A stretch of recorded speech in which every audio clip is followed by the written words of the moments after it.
Festival mural yang digagas oleh Mabes Polri dilakukan secara serentak di seluruh Polda se-Indonesia pada Sabtu 30 Oktober, termasuk di daerah istimewa Yogyakarta.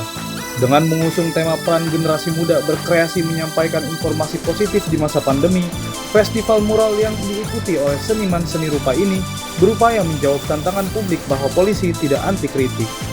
Kabid Humas Polda Daerah Istimewa Yogyakarta, Kombes Polisi Yulianto mengatakan, dalam festival mural ini, Kapolri memberikan kebebasan kepada peserta untuk berkreasi dan memberikan kritik, bahkan kritik yang paling keras sekalipun. Hari ini kita wujudkan bahwa polisi tidak anti kritik.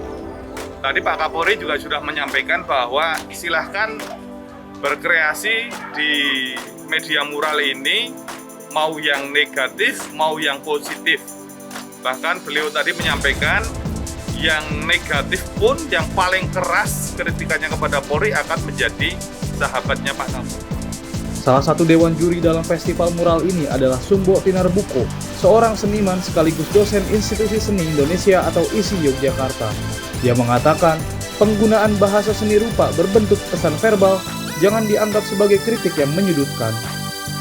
Kemampuan komunikator visual di ruang publik yang menggunakan bahasa-bahasa rupa, kemudian menggabungkannya dengan bahasa-bahasa yang berwujud atau berkesan, berbentuk pesan verbal berupa kata-kata, teks syair yang kemudian ini sering disalahpahami oleh orang lihat, bahkan oleh pihak pejabat yang berwenang sebagai bentuk kritik yang kemudian menyudutkan.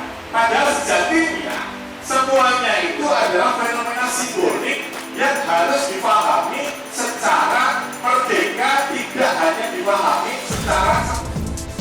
Sumbo menambahkan, polisi perlu belajar lebih dalam tentang komunikasi publik dan semiotika visual agar mampu menerjemahkan karya komunikasi, terhindar dari framing yang menyebabkan miskomunikasi. Dengan digelarnya festival mural yang memberikan kritikan membangun kepada Polri, diharapkan Polri menjadi polisi yang berbudaya dan humanis.